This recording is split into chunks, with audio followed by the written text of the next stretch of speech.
Google just went fully open with its AI. Meta is secretly testing new models behind the scenes. Coding AIs are turning into full teams instead of single assistants.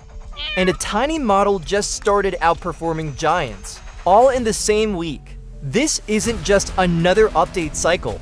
This is a shift in how the entire AI industry operates. And if you understand what's happening here, you're not just following the trend, you are getting ahead of it, because what happened this week is not normal, not even close. Let's start with the biggest move, Google. They just released Gemma 4, and at first glance it might look like another model drop, but it's not. This is a strategic pivot. For the first time, Google is going fully open with an Apache 2.0 license. That means full commercial freedom. You can modify it, deploy it anywhere, run it on your own infrastructure, and build products on top of it without worrying about restrictions. That alone is a massive shift for a company that has historically been much more controlled with its AI releases. But the real story isn't just the license. It's how these models are built. Google is moving away from the idea that bigger models automatically mean better performance. Instead, they're focusing on something much more efficient, intelligence per parameter. And that changes everything. Take the 26 billion parameter model as an example. Even though it has 26 billion total parameters, only around 3.8 billion are active during inference. That means you get significantly better speed, lower cost, and higher efficiency without sacrificing capability. And here's where it gets crazy. These models are competing with systems up to 20 times their size. The 31 billion model is already ranking near the top among open models and scoring above 85% on GPQ-A Diamond, which is a very difficult scientific reasoning benchmark. That's not basic chatbot performance. That's deep reasoning. On top of that, these models support over 140 languages, handle multimodal inputs like images, video, and even audio, and can generate structured outputs like JSON or powerful agent workflows. And one of the most important details, these models can run offline. No cloud required. That means AI is no longer just something you access through the internet. It's something that can live directly on your device, and that's exactly where Google is heading. With partnerships across mobile hardware like Pixel, Qualcomm, and MediaTek, the goal is clear: push AI directly onto phones, laptops, and edge devices. Not everything stays in the cloud anymore. The power is moving closer to the user, but while Google is redefining how models are distributed, something equally important is happening in how we actually use, especially in coding. Cursor 3 is a perfect example of this shift. Up until now, most AI coding tools worked like a single assistant: one chat, one task, one output. But real-world development doesn't work like that, and Cursor is finally catching up to reality. With Cursor 3, you can now run multiple AI agents in parallel. One agent can be writing code, another can be debugging, and another can be testing a completely different approach all at the same time. And instead of being stuck in one long conversation, you can switch between agents, compare results, and choose the best solution. This might sound like a small UI change, but it's not. It fundamentally changes how developers interact with AI. This is the transition from a single assistant to an AI team. You're no longer just prompting, you're managing. Features like parallel agents, agent tabs, and commands like best of allow you to compare multiple outputs instantly.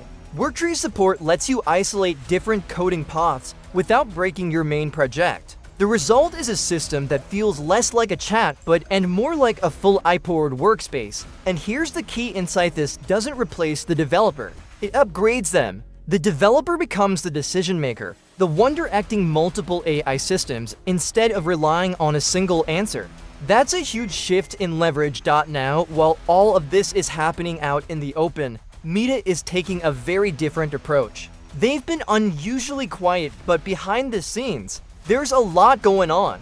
Testing inside Meta AI has revealed several unreleased models with names like Avocado Mango, Avocado 9B, and Avocado, likely short for Think Hard.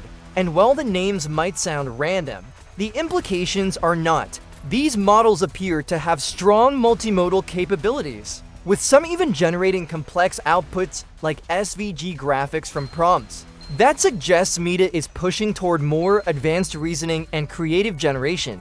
But here's the interesting part: they haven't released them yet. Reports suggest delays due to performance not being competitive enough with top models. And there are even claims that Meta considered licensing models from Google. Think about that for a second. One of the biggest tech companies in the world potentially looking at a competitor's model to stay competitive. That tells you how intense this race has become, and it doesn't stop there.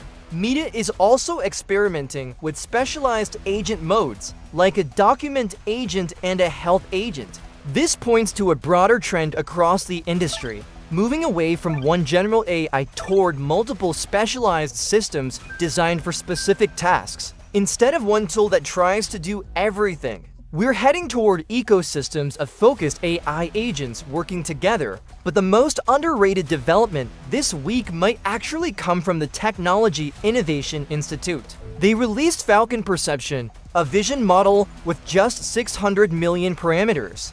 That's tiny compared to modern standards, but the performance is anything but small. Unlike traditional vision systems that split tasks between multiple models, one for processing images and another for interpreting them, Falcon Perception handles everything in a single unified system from the start. It processes image and text together, which leads to better understanding, stronger connections between instructions and visuals, and fewer errors, and the results are hard to ignore. On their benchmark, it outperformed larger systems like SAM3 across multiple categories, including object recognition, OCR tasks, spatial understanding, and complex scene analysis. The biggest gap was in spatial reasoning, where it scored dramatically higher. That's a clear signal that smarter architecture can beat brute force scaling. They also introduced Falcon OCR, an even smaller 300 million parameter model focused on document understanding. And despite its size, it's performing at levels comparable to much larger systems, even matching or surpassing some well-known models in key benchmarks. That's not just impressive, it's disruptive, because now the question is no longer who has the biggest model. The real question is who can build the most efficient one, and that shift changes the entire competitive landscape. So when you connect all of this together, the pattern becomes clear. Google is going open and pushing AI to devices. Cursor is transforming AI from a tool into a team. Meta is quietly preparing its next move with multiple experimental models. And smaller, more efficient systems are starting to outperform massive ones. AI isn't moving in a straight line anymore. It's branching out in multiple directions, at once becoming more distributed, more specialized, and more efficient at the same time. And that leads to one important question. In this new landscape, are you just going to watch it happen, or are you going to use it to your advantage? Because at this pace, the gap between people who adapt and people who don't is only going to get bigger.